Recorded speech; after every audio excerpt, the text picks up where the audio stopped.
വിശുദ്ധ പൗലോസ്ലീഹ റോമാക്കാർക്ക് എഴുതിയ ലേഖനം അധ്യായം 8. ആത്മാവിലുള്ള ജീവിതം. ആകയാൽ ഇപ്പോൾ യേശുക്രിസ്തുവിനോട് ഐക്യപ്പെട്ടിരിക്കുന്നവർക്ക് ശിക്ഷാവിധിയില്ല.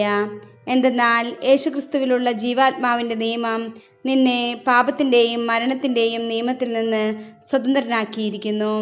ശരീരത്താൽ ബലഹീനമാക്കപ്പെട്ട നിയമത്തിന് അസാധ്യമായത് ദൈവം ചെയ്തു. അവിടുന്ന് തൻ്റെ പുത്രനെ പാപപരിഹാരത്തിനു വേണ്ടി പാപകരമായ ശരീരത്തിൻ്റെ സാദൃശ്യത്തിൽ അയച്ചുകൊണ്ട് പാപത്തിന് ശരീരത്തിൽ ശിക്ഷ വിധിച്ചു. ഇത് ശരീരത്തിൻ്റെ പ്രവണതകൾക്കനുസരിച്ച് ജീവിക്കാതെ ആത്മാവിൻ്റെ പ്രചോദനമനുസരിച്ച് ജീവിക്കുന്ന നമ്മിൽ നിയമത്തിൻ്റെ അനുശാസനം സഫലമാകുന്നതിന് വേണ്ടിയാണ്. എന്തെന്നാൽ ജഡികമായി ജീവിക്കുന്നവർ ജഡിക കാര്യങ്ങളിൽ മനസ്സ് വയ്ക്കുന്നു, ആത്മീയമായി ജീവിക്കുന്നവരാകട്ടെ ആത്മീയ കാര്യങ്ങളിൽ മനസ്സ് വയ്ക്കുന്നു.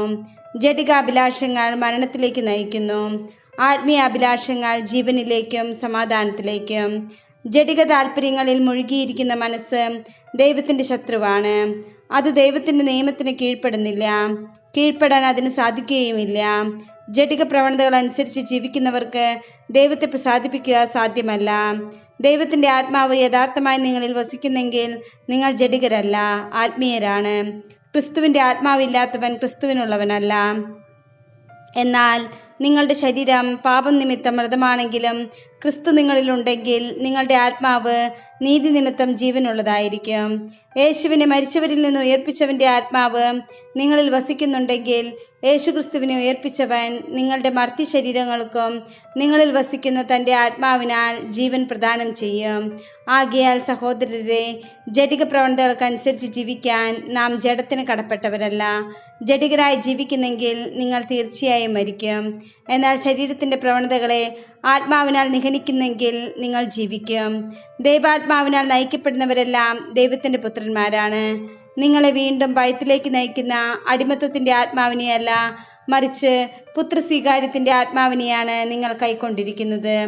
ഈ ആത്മാവ് മൂലമാണ് നാം ആബാ പിതാവേ എന്ന് വിളിക്കുന്നത്. നാം ദൈവത്തിൻ്റെ മക്കളാണെന്ന് ഈ ആത്മാവ് നമ്മുടെ ആത്മാവിനോട് ചേർന്ന് സാക്ഷ്യം നൽകുന്നു. നാം മക്കളെങ്കിൽ അവകാശികളുമാണ്, ദൈവത്തിൻ്റെ അവകാശികളും ക്രിസ്തുവിൻ്റെ കൂട്ടവകാശികളും. എന്തെന്നാൽ അവനോടൊപ്പം ഒരിക്കൽ മഹത്വപ്പെടേണ്ടതിന് ഇപ്പോൾ അവനോട് കൂടെ നാം പീഡ അനുഭവിക്കുന്നു. വെളിപ്പെടാനിരിക്കുന്ന മഹത്വം.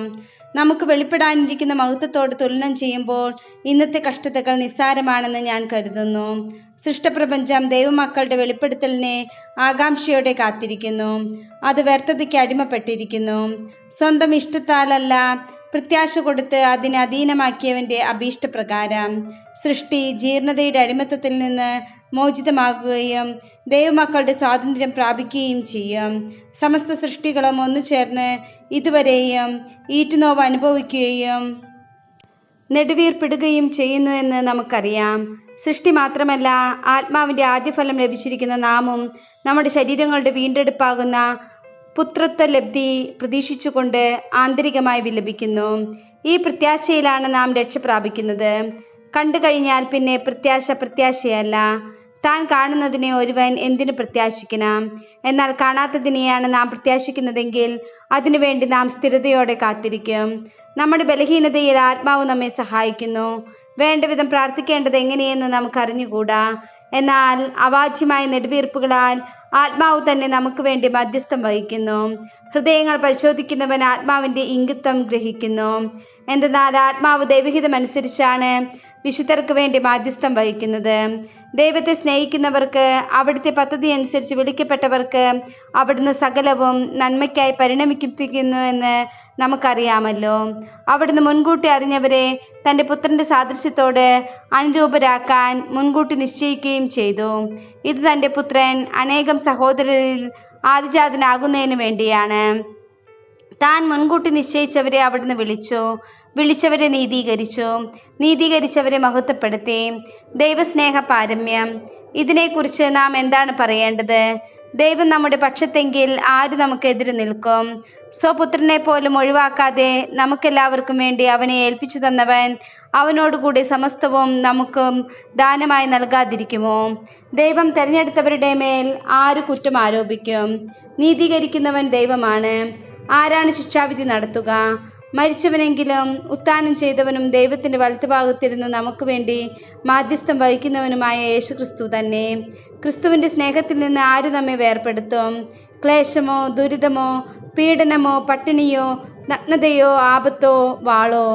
ഇങ്ങനെ എഴുതപ്പെട്ടിരിക്കുന്നു, നിന്നെ പ്രതി ഞങ്ങൾ ദിവസം മുഴുവൻ വധിക്കപ്പെടുന്നു, കൊലയ്ക്കുള്ള ആടുകളെപ്പോലെ കരുതപ്പെടുകയും ചെയ്യുന്നു. നമ്മെ സ്നേഹിച്ചവൻ മുഖാന്തരം ഇവയിലെല്ലാം നാം പൂർണ്ണ വിജയം വരിക്കുന്നു. എന്തെന്നാൽ മരണത്തിനോ ജീവനോ ദൂതന്മാർക്കോ അധികാരങ്ങൾക്കോ ഇക്കാലത്തുള്ളവയ്ക്കോ വരാനിരിക്കുന്നവയ്ക്കോ ശക്തികൾക്കോ ഉയരത്തിനോ ആഴത്തിനോ മറ്റേതെങ്കിലും സൃഷ്ടിക്കോ നമ്മുടെ കർത്താവായ യേശുക്രിസ്തുവിലൂടെയുള്ള ദൈവസ്നേഹത്തിൽ നിന്ന് നമ്മെ വേർപെടുത്താൻ കഴിയുകയില്ലെന്ന് എനിക്ക് ഉറപ്പുണ്ട്.